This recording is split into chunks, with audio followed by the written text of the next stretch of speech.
Tendance première.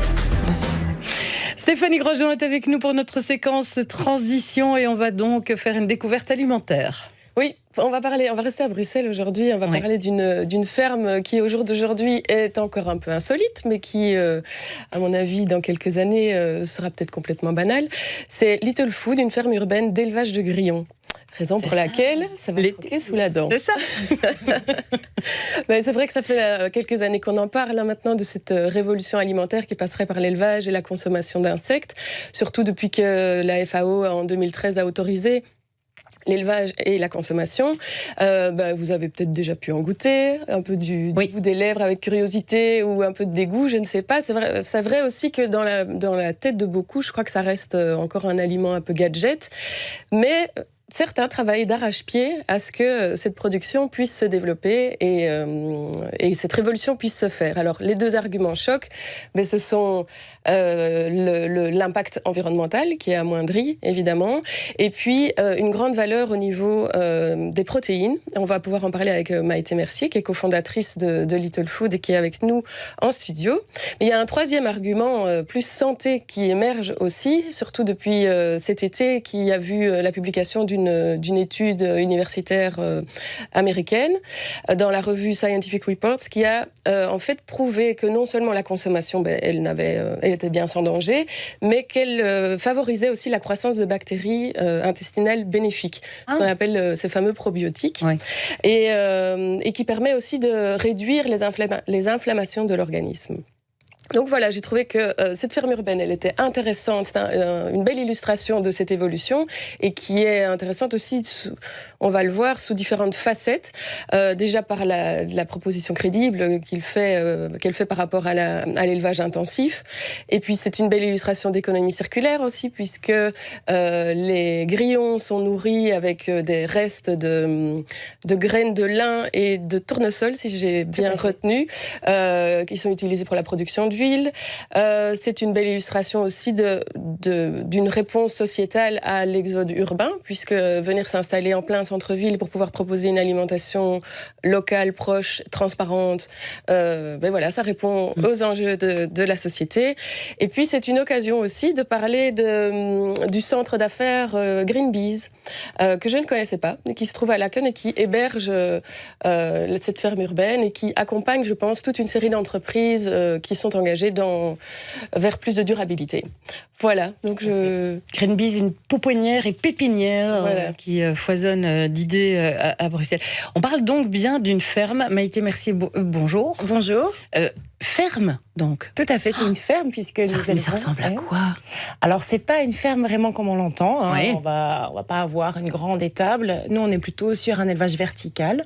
Donc, on fait ça dans un hangar, quand même, dans un atelier qui fait 8 mètres de hauteur. Et donc, on a plusieurs salles d'élevage installées en hauteur. D'accord. Donc ça a un peu moins comme une ferme, mais par contre, ça a le bruit. C'est ça, j'avais vu. Ça chante en général. D'ailleurs, toute une période, on faisait aussi des enterrements de garçons et de jeunes filles parce que c'était tout d'un coup, on était dans le sud. On rentre ici, la chaleur, le bruit, c'est une sensation assez agréable. Un dépaysement total au sein de la ferme. Comment vous est venue cette idée Durant mes études, donc j'ai fait mes études à Gembloux et agrobiotech, et donc j'ai étudié toutes les filières alimentaires. C'est ça. Et j'ai bien vu qu'au niveau des ressources protéines, il y avait un petit manquement environnemental et aussi sanitaire, avec toutes les crises sanitaires qu'on a eues, la vache folle, les lasagnes au cheval, enfin j'en passe, c'est des meilleurs. Et donc moi je voulais trouver une protéine verte. Avec mon associé Raphaël Duprier, on hésitait entre le grillon ou les algues. Et on trouvait que les insectes étaient plus faciles à cuisiner, à préparer, que ça ressemblait... c'est la crevette de la terre, en fait. Donc c'est comme les crustacés, donc on trouvait que c'était plus facilement assimilable. Oui, jusqu'à présent, donc vous avez développé des produits qui sont plus de l'ordre du snacking, comme on dit, donc qu'on grignote pour l'apéro ou comme en cas. Mais là, vous voulez vous allez faire un pas de plus, disons, vers l'intégration de cet aliment dans notre alimentation de base avec une farine. Tout à fait. Comment on peut l'utiliser? Alors, ce qui est génial avec la farine, effectivement, c'est que ça ressemble tout à fait à un produit qu'on a dans notre armoire, la farine de blé, de seigle. Et donc, on peut la faire dans un pain, dans des cakes, ou tout simplement la mettre dans son muesli le matin, ou dans un smoothie, ou encore dans des shakers, parce qu'il y a aussi une nouvelle tendance de sportives, voilà, avec des compléments alimentaires qui coûtent très cher et qui sont pas forcément de bonne qualité. Là, voilà, on a un produit qui est sain, qui est local, bio aussi. Et donc voilà, donc on peut facilement le mettre un peu partout dans ces plats. Donc c'est une nouvelle approche de l'insecte. On ne le voit plus du tout puisqu'il est sous forme de farine. Mais on a tous ces aspects nutritionnels qui sont là. Ça me plaît bien qu'on le voit plus. Non, mais ma première expérience insecte, c'était un cake au verre de farine. Grillé. Non, au grillon ou aux sauterelles, je sais plus. Mais elles étaient entières dans le cake. J'y suis allée, c'est pas un souci. On a goûté, mais les pâtes qui restent coincées dans les dents, c'est un mauvais souvenir, quoi. C'est ça. Un peu plus délicat. Nous, c'est pour ça que nos produits snacking, on enlève les pâtes. Ah, bah voilà. Très bien. Voilà. Alors ça, c'est déjà un truc en moi. Ça reste un produit qui est difficile à faire entrer dans les mœurs, alors qu'on sait aujourd'hui, et toutes les études le prouvent, c'est une véritable alternative, effectivement, non seulement environnementale, mais aussi nutritive, qui sera forcément et très certainement développée, notamment dans des pays où on connaît d'énormes pénuries ou des problématiques en matière d'alimentation. Et chez nous, on a encore du mal malgré tout. C'est culturel, c'est vraiment... on a eu, avec le développement de la filière de la viande dans les années 50, il y a eu un tel accès à la viande, pourtant on mangeait encore des larves de hanneton en France en 1950. Donc on a perdu cette habitude-là, on a perdu le lien avec l'insecte, et ça a été vraiment, on a vu ça comme quelque chose uniquement de négatif.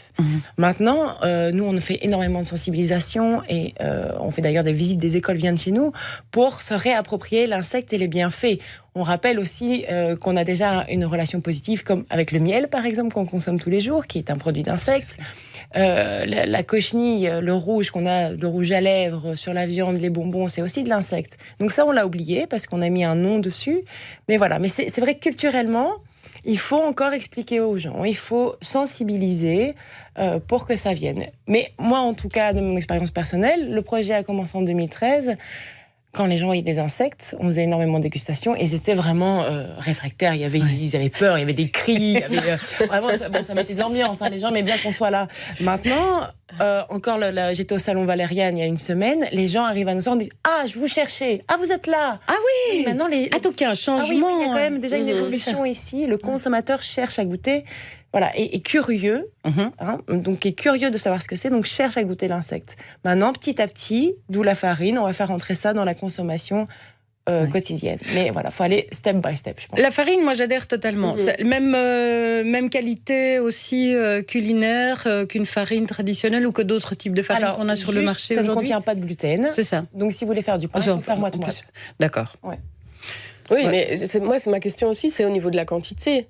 Si l'apport énergétique, protéiné et nutritionnel est plus élevé, il faut mettre moins en quantité. Beaucoup moins. Et si avec une cuillère de 30 grammes... Sinon vous. Non, mais avec 30 grammes, vous avez la même qualité, toutes les qualités nutritionnelles qu'un steak. Donc 30 grammes, c'est une cuillère à soupe. 30 grammes, c'est la même chose qu'un steak ? Oui, 200 grammes. Ah ouais. Mais donc on combine avec une autre farine. Si on veut faire un gâteau, par exemple. Tout à fait. C'est ça. Si vous faites un cake, moi je fais souvent des cakes genre à l'italienne, je combine avec une farine de blé normale et je mets 30% de farine de grillon. D'accord. Et 70% de farine. Est-ce qu'elle a un goût particulier comme les farines de châtaigne ou de choses comme ça ? Il y a un goût qui est un petit peu de la noix, qui est l'arrière-goût du grillon en fait, qui est là. Donc effectivement, elle a quand même un goût, mais qui n'est pas trop fort. Non, mais c'est intéressant. Moi, j'aime beaucoup justement d'avoir des petites saveurs qui ressortent en plus. Oui. Elle a vraiment une petite saveur en plus. Ah, c'est super. On va goûter. Ah bah si. Oui, mais moi cette petite tapenade aussi, elle me fait de l'œil quand même. La tapenade aubergine grillon. Ah oui, ça elle est vraiment très très bonne. Je vais vous l'ouvrir. Je vous laisse faire la popote pendant 2 minutes. Allez-y, on va goûter et on vous dit ce qu'on en pense juste après Michael Kiwanuka. 10h midi. Véronique Tiberghien sur la première. On parle de Little Food aujourd'hui avec Stéphanie Grosjean. Il nous a ramené en studio Maïté Mercier et on vient de goûter quelques-uns de vos produits. On va revenir aussi sur le fonctionnement de la ferme, un peu essayer de comprendre. Et alors donc, l'insecte est quand même largement partiellement caché dans la plupart de vos produits, sauf dans le petit apéritif, là, qui est aussi finalement quelque chose qui peut amuser, éveiller. Il y a un côté rigolo à servir ça. Côté fun, découverte, voilà, de l'expérience. C'est pour ça qu'on a mis ça sous forme de tube en verre. C'est vraiment l'expérience entomophagique. C'est ça. Donc on découvre les insectes. Mais en même temps, on voit pas trop que c'est des insectes. De là où moi je suis, on voit pas trop que c'est... C'est vrai qu'ils sont petits, ils sont pas très grands. On a enlevé les pattes et les antennes, donc c'est un peu comme une petite cacahuète. C'est ça. Voilà. On met ça sur une salade à la limite. Tout à fait.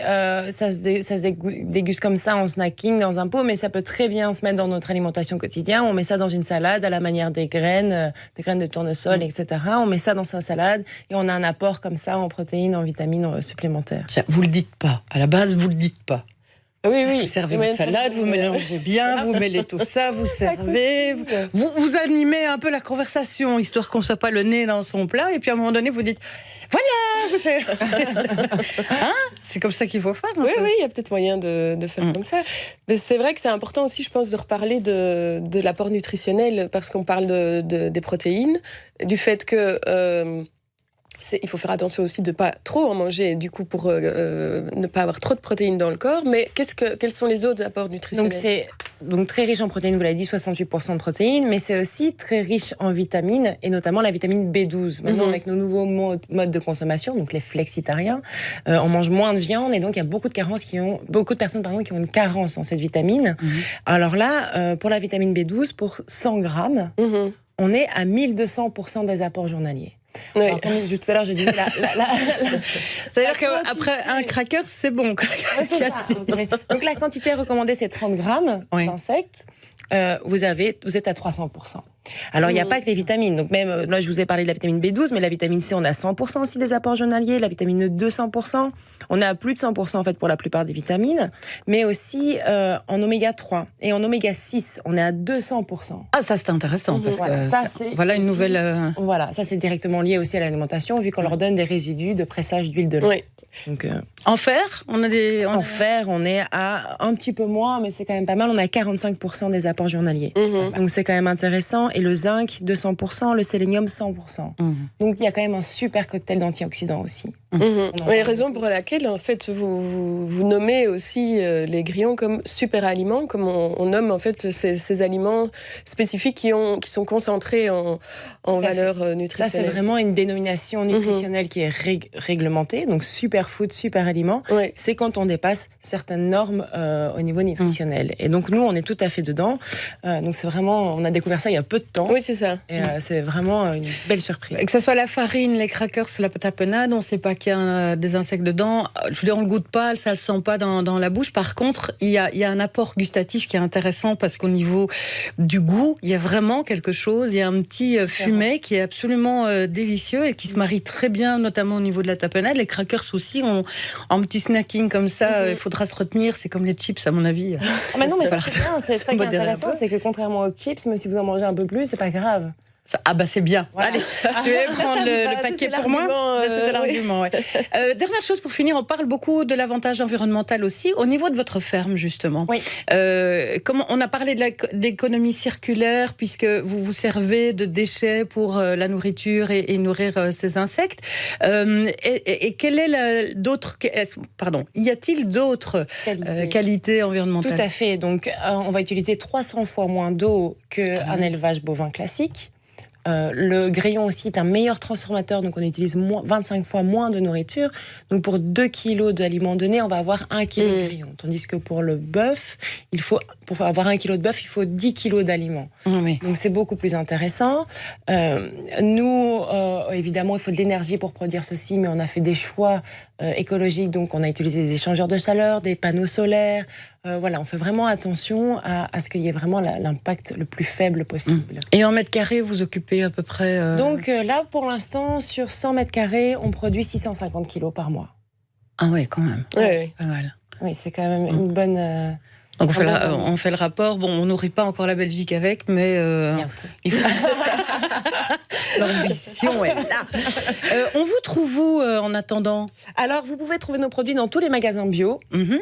La plupart, et puis aussi dans les hypermarchés, certains grands hypermarchés sous l'égide des produits locaux. Pas uniquement à Bruxelles alors? Ou uniquement à Bruxelles? Non, nos produits donc dans les magasins bio partout, en Wallonie, à Bruxelles, un petit peu en Flandre, on est en train de démarcher, et puis les hypermarchés, oui, c'est plutôt Bruxelles et Brabant wallon. Oui, parce que c'est une jeune entreprise encore. Hein. Oui, l'entreprise a été créée en 2016. Donc le projet a émergé en 2013. On a fait d'abord beaucoup de sensibilisation et nos premiers produits sont sortis en 2015. Donc oui, on émerge, on est encore une start-up. Voilà, on a besoin encore d'investissement, de grandir, de se développer, parce qu'on grandit en même temps qu'un marché qui est en train d'éclore. Donc. Avec beaucoup de possibilités aussi de transformation. Vous avez d'autres produits que vous étudiez pour le moment, d'autres pistes? Bien sûr. Bon, là, on va lancer la farine, donc on attend un petit peu, mais dans le pipeline, oui, évidemment, à long terme, c'est vraiment d'avoir un succès d'année à la viande, d'avoir quelque chose qui est proche pour que les consommateurs s'y retrouvent aussi. Mais les végétariens très stricts dans leur façon de s'alimenter, les insectes, ils vont pas... Alors, ça dépend. Donc, c'est les plus stricts, effectivement, ils vont pas aller dedans. Pas vraiment, mais par exemple, encore à Valériane, j'ai rencontré un végétarien qui m'a posé beaucoup de questions sur le mode d'élevage et le bien-être des insectes. J'ai répondu avec toute franchise à toutes ces questions. Et finalement, il m'a pris de la farine parce qu'il a justement une grande carence en vitamine B12. Et donc, quand il a vu ça, il a quand même fait le pas. Il s'est dit, bon, allez, j'entends que c'est bien élevé, j'entends que vous respectez leur bien-être. Maintenant, c'est une question compliquée, le bien-être d'un insecte en élevage. Oui, non, mais il y a des études. En tout cas, nous, ce qu'on a pu voir, c'est qu'on a testé plusieurs densités. Oui. Dès que l'insecte est dans des mauvaises conditions, trop dense ou pas assez d'eau ou trop d'humidité, trop chaud, oui, il meurt et il se mange. Ah donc, ouais. On voit très vite quand ils sont pas bien. C'est pas gentil un insecte avec un autre insecte, finalement. Non, c'est pas. C'est pas le bisounours, le monde des insectes. Mais c'est super, ça s'appelle donc Little Food.